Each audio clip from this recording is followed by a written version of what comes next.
Joining us now, former federal prosecutor Jim Trusty. Jim, your reaction to Hillary Vaughn reporting that Hillary Clinton is saying this is all a lie? Well, I mean, look, if you're capable of using finances to create a false Russian narrative at a presidential candidate's expense, you're certainly capable of denying it. So I don't know that you can really get, particularly excited about Hillary's denials. There's, look, an awful lot of questions, not so many answers quite yet, but the questions from that recent pleading include, what does a sensitive arrangement with the White House mean? What was Jaffe doing during the Obama years? Why is it that this data was fair game for him to access?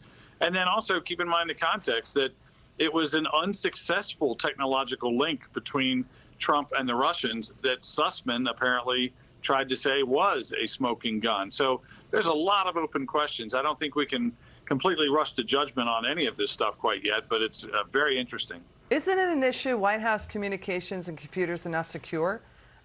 No one should be able to access them. The fact that the Clinton campaign was able to, isn't that a national security threat? I mean, who else has access to White House communications? Yeah, fair question. But keep in mind, we just have to be pretty precise on some very high-tech stuff. This is not the actual substance of any communications. This is not being able to read emails or text messages. This is literally having these kind of almost like GPS coordinate hits that this computer had some sort of inquiry or some sort of connection with another computer of interest or a server of interest. So it's a very loose association. We get that. It's really like what I meant was the computers are communicating with other computers on internet traffic.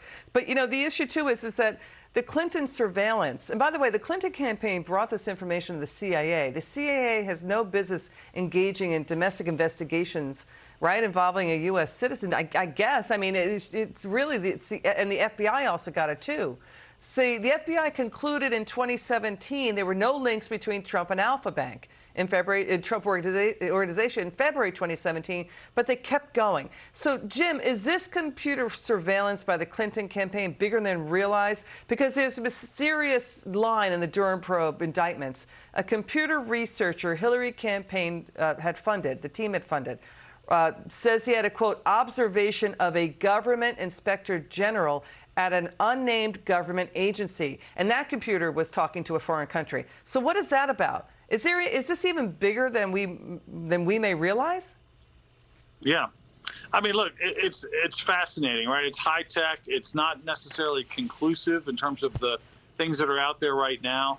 But the very fact that somebody out in the private industry can report to the inspector general, hey, by the way, one of your guys might have been in touch with somebody in a foreign country that he shouldn't have been, that he might have had his computer accessed by foreign actors.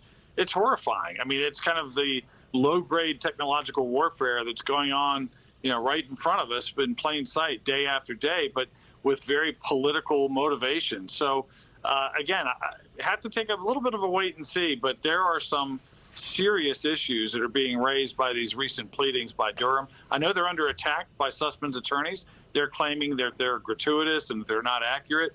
And so for that reason, we do have to wait and see. But, man, I mean, the cybersecurity of this country and the manipulation by political actors deserves a very good, hard look by people like John Durham. Jim Trusty, always great to have you on. Thanks for spending time with us tonight. We'll have you back on again soon.